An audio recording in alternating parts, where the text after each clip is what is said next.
Bismillahirrahmanirrahim.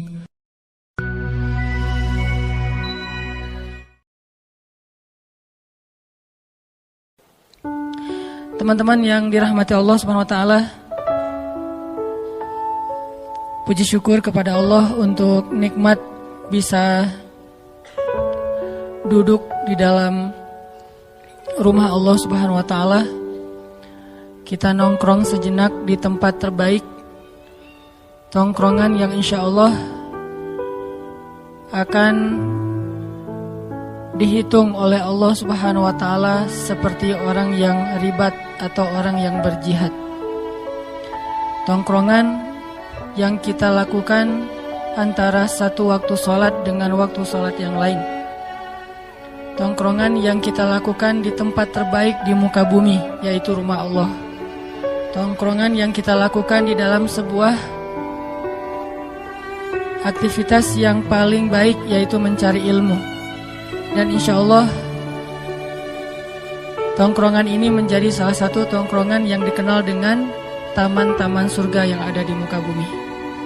Taman surga di langit banyak, tapi taman surga di bumi cuma beberapa. Salah satunya adalah tongkrongan ilmu, atau yang dalam bahasa pesantren disebut majelis ilmu. Majelis bahasa kita anak nongkrong. Itikaf nongkrong, karena arti itikaf itu berdiam diri, menetap, nongkrong. Penjelasan dulu ya. Bisa salah paham.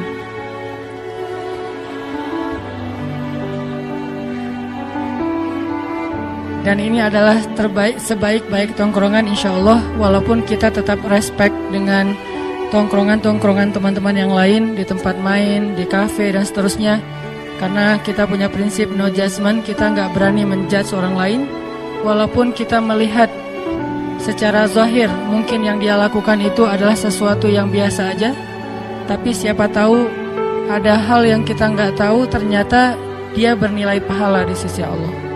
Kayak misalnya ada orang yang kalau kita lewat selintas, orang lagi nongkrong nih, kita lewat selintas, kedengaran dia lagi ngobrol tentang masalah apa kabar Ronaldo di Juventus misalnya. Jadi cuman ngobrolin masalah bola doang. Apa hukum bicara tentang bola? Mubah kan? Karena al-aslu fil asya ibahah. Awal atau segala sesuatu itu pada dasarnya boleh, kecuali ada larangan yang menghalanginya. Kalau dalam ibadah semuanya tidak boleh kecuali ada perintah yang memerintahkannya. Jadi ngobrol masalah bola boleh, ngobrol masalah kuliner boleh, ngobrol masalah kosmetik boleh, ngobrol masalah olahraga apapun, main komunitas, boleh-boleh aja, karena semuanya mubah. Tapi yang boleh ini, yang tadinya nggak berpahala atau juga nggak dosa karena statusnya mubah, nggak berpahala, nggak berdosa, kita nggak tahu. Kadang-kadang sesuatu yang mubah, yang tadinya nggak berpahala, karena beberapa hal ternyata dia bernilai mustahab, disukai dan berpahala. Apa alasannya Ustadz? Dari yang mubah bisa jadi berpahala. Salah satunya adalah misalnya kita lagi ngajak teman kita buat sama-sama belajar agama, sama-sama belajar hijrah. Kita nggak boleh nunggu dia hanya di masjid, karena kalau udah di masjid nggak perlu diajak lagi kan. Kita yang harus ngedatengin dia, kita harus dekat sama dia, kita harus jalan dulu sama dia selama apa yang kita lakuin itu tidak melanggar syariat. Kita jalan sama dia tapi kita nggak minum. Kita main sama dia tapi kita nggak ninggalin sholat. Kita misalnya nongkrong sama dia tapi kita nggak membuka aurat dan seterusnya dan seterusnya. Kemudian pas lagi nongkrong kayak gitu, pelan-pelan kita ambil hatinya sampai akhirnya dia merasa nyaman karena dia tahu kita udah sering nongkrong di masjid. Akhirnya dia mulai nanya tentang masalah agama ke kita. Kalau menurut kamu yang udah sering belajar, ini boleh nggak ya hukumnya? Kita jawab, wah aku juga baru belajar, nggak tahu hukumnya, mending kita belajar sama-sama aja. Aku juga penasaran hukumnya apa, kita tanya aja sama Ustadz. Kebenaran besok atau lusa atau nanti ada tuh taklim yang santai, yuk kita ikut bareng-bareng, soalnya aku nggak ada temen. Atau bisa aja, oh ternyata di sana tuh banyak teman-teman kita. Kalau bahasa anak Bandung kan baru dak hungkul ya. Jadi ternyata bukan orang lain, itu mah anak-anak main kita juga yang pada nongkrong di sana, sehingga dia merasa nyaman. Akhirnya tongkrongan yang tadi awalnya mubah menjadi mustahab, bahkan sesuatu yang makjur, yang berpahala di sisi Allah SWT. Ini kenapa saya selalu mengkampen #NoJudgment. Tidak boleh menghakimi terlalu dini. Kemudian respect to other. Kita coba untuk menghargai orang lain. Kalaupun kita melihat dia berbuat dosa sekalipun, kita nggak boleh langsung menghakimi dia ahli neraka. Kenapa? Karena bisa jadi hari ini kita lihat dia bikin dosa, mungkin nanti malam dia udah tobat. Tadi siang kita lihat nih dia bikin dosa, memangnya kita tahu malamnya dia bakal kayak gimana. Padahal Nabi bilang Allah membuka pintu ampunan di malam hari untuk orang yang berbuat dosa di siang hari. Allah menyediakan ampunan di siang hari untuk orang yang berbuat dosa di malam hari. Jadi setiap hari itu Allah buka pintu ampunannya. Walaupun sebetulnya 24 jam, tapi ini simbol bahwa Allah itu menunggu kita. Siang bikin dosa, Allah tunggu malam untuk taubat. Malam bikin dosa, Allah tunggu siang untuk taubat. Bisa jadi teman yang kita lihat siangnya bikin dosa, malamnya udah taubat.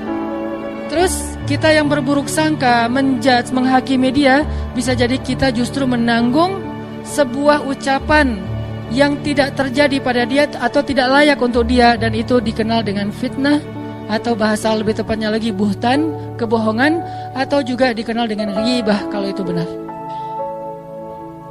Jadi kita nggak bisa menjudge. Jadi tetap walaupun kita meyakini sesuai dengan hadis-hadis Nabi bahwa sebaik-baik tempat di muka bumi adalah masjid, tapi kita tidak membuat gap bahwa kalau kita udah berada di masjid berarti yang di luar masjid itu tidak sebaik-baik tempat. Berarti yang di kafe tidak sebaik-baik tempat. Berarti yang di tempat main tidak sebaik-baik tempat. Seolah-olah itu rugi, hina, tidak berpahala, dosa. Tidak selalu seperti itu. Selalu ada dawabit dalam Islam tuh. Arti dawabit kondisional, pengecualian-pengecualian yang bahkan merubah hukum. Karena al-hukmu taduru ma'al illah wujudan wa adaman. Hukum itu tergantung alasannya. Adanya alasan, adanya hukum. Tidak ada alasan, tidak ada hukum. Itu kaidah fikih. Persepsi fikih namanya. Ada hukum fikih, ada persepsi fikih. Persepsi fikih ini kalau di pesantren itu dikenal dengan istilah belajar usul fik. Kaidah-kaidah fikih. Dari usul fik, persepsi fikih, akhirnya lahirlah sebuah produk-produk fikih yang dikenal dengan hukum atau fatwa. Nah, fatwa, hukum tergantung illah. Illah itu alasan, illah itu penyebab, illah itu kondisi, sehingga menjadikan sesuatu itu halal ataupun haram. Bahkan kadang sesuatu yang haram berubah statusnya menjadi boleh, bukan halal tapi boleh dalam kondisi tertentu. Kenapa? Karena ad-darurah tubihul mahzurah. Sesuatu yang darurat bahkan kadang membolehkan yang tidak boleh. Jadi yang haram menjadi mubah, bukan menjadi sunnah ya. Karena kalau sunnah kan harusnya banyak ya. Kayak misalnya yang haram tuh sebutlah daging ataupun hewan yang diharamkan dalam Islam. Terus kita kelaparan di padang pasir, kelaparan di hutan, buat teman-teman yang hiking mungkin nauzubillah terjebak karena gempa atau apa, akhirnya kehabisan makanan, harus makan apa yang mereka temuin. Ketemu babi hutan, udah berburu yang lain gak nemu, akhirnya cuman itu yang mereka dapat, dan mereka dalam kondisi yang hampir mati. Akhirnya mereka potong tuh babi, mereka makan untuk hanya mengganjal perut mereka supaya gak lapar dan mati. Itu namanya boleh. Tapi kalau yang namanya sunnah, makan sebanyak-banyaknya. Makin banyak makin berpahala. Jadi bukan sunnah hukumnya, tetap aja boleh doang dalam kondisi tertentu. Jadi kita lihat alasannya. Sama kayak misalnya gini teman-teman, kita lagi ngobrol sama teman-teman ya, bisa di grup WA, Telegram, atau kita lagi kayak ketemuan kopdar gitu. Lagi ngobrol kopdar gitu, tiba-tiba ada salah satu teman kita mulai mancing, atau dia spontan keceplosan ngomongin aib temannya yang lain. apa istilahnya? Gibah. Dia spontan ngegibah, ngomongin tentang temannya, aib yang ada pada diri temannya, yang kalau dia dengar dia bakalan malu. Itu namanya gibah. Dan terus kan tugas kita adalah unsur akhaka zaliman au mazlum. Tolonglah saudaramu yang zalim atau yang terzolimi. Menolong yang terzolimi maklum kata sahabat, tapi menolong yang menzolimi gimana ya Rasul? Hindarkan dia dari perbuatan zalim, perkataan zalim. Itu cara nolong orang yang zalim. Nah, ketika kita ngelihat ada teman kita ngobrolin teman yang lain tentang aib-aibnya, kan tugas kita adalah apa? Nolong dia kan? Bukan hanya bahasa, saya lebih coba untuk memakai istilah nolong dia daripada mencegah kemungkaran. Karena mencegah kemungkaran ini ada kondisi tertentu. Kita nolong dia, unsur akhaka, karena saudara kita sendiri. Zaliman au mazlum. Tolonglah saudaramu yang menzolimi atau yang terzolimi. Nah, dia sekarang dalam status ngezolimin, yaitu ngebicarain aib temannya. Terus gimana cara kita nolong? Cegah dia dari bicara aib orang lain kan ya? Cara mencegahnya gimana? Cara mencegahnya banyak. Salah satunya dengan kita sampaikan, oh itu gibah gak boleh. Cuman kadang-kadang ada orang yang ketika di ngomongin kayak gitu sebetulnya dia udah tahu. Cuman enak aja kan ngomongin aib orang lain tuh kadang-kadang rasanya kayak renyah-renyah gurih gitu kan. Jadi kayak apa? Yalah kayak kita makan cemilan apa yang kesukaan kita, ditambahin sambal, ditambahin kerupuk, ditambahin apa, kalau perlu masih kurang tambahin cengek potong gitu biar lebih enak gitu kan. Itu kayak makan mie instan banget kasih cengek. Itu ngomongin orang lain. Sehingga kayak enak gitu walaupun kita tahu ini gak sehat loh, tapi makan juga kan. Ini gak bagus loh, apalagi kalau perut kosong makan mie instan kasih cengek lagi. Kalau perlu tambahin, kayaknya kurang nih pecinnya, tambah 1 sendok lagi gitu kan ya. Kita tahu bahwa pecin itu gak bagus buat kita, bahwa mie instan ini kalau kebanyakan atau bahkan sedikit aja buat orang-orang tertentu gak bagus, bahwa ada pengawet gak bagus dan seterusnya. Kenapa kita tetap makan? Karena emang enak. Kadang-kadang kita kayak pura-pura lupa. Lo makan mie instan terakhir kapan? Udah sebulan yang lalu deh. Perasaan baru kemarin gitu ya. Jadi kayak lupa udah sebulan yang lalu. Gitu juga dengan membicarakan aib temennya. Kita tahu itu gak boleh, kita tahu itu gak bagus, tapi rasanya tuh kayak gimana gitu. Rasanya kalau tongkrongan kita gak ada obrolan tentang itu, kayak garing gitu, kayak hambar. Sehingga kita tambahin ucapan-ucapan, obrolan-obrolan tentang aib orang lain. Dan itu bikin suasana renyah, jadi kayak nyambung, kayak tektokan gitu antara kita sama teman segeng. Nah, gimana caranya? Kadang-kadang kita sebutin ayat juga dia udah tahu ayatnya. Lo mau ngomong surat Al-Hujurat kan? Oh iya, gue udah hafal. Terus ngomongin hadis dia udah sering dengar nasihat. Caranya kadang, walaupun ayat dan hadis itu pastinya udah paling ideal lah ya, tapi ada kondisi kadang yang paling efektif justru kita ganti topik yang lain. Topik apa? Topik yang dia suka. Kadang dia sukanya tentang masalah olahraga, kadang dia sukanya masalah main, kadang dia sukanya masalah kuliner, kadang dia sukanya masalah entertain atau apapun lah ya, selama itu tidak melanggar syariat. Justru sesuatu obrolan yang tadinya hukumnya mubah doang, gak berpahala, gak dosa, tapi dengan konteks pengen mengalihkan orang dari gibah, malah menjadi sesuatu yang berpahala. Apakah kita tahu? Kan kita gak tahu. Makanya tidak boleh kita menjudge orang lain hanya dengan sekilas tanpa tahu detailnya. Gak bisa. Apalagi menjudge sejarah, karena sejarah kita tidak hadir pada masa itu. Banyak para tabi'in yang keliru terhadap pemahaman sejarah karena mereka tidak hadir waktu itu.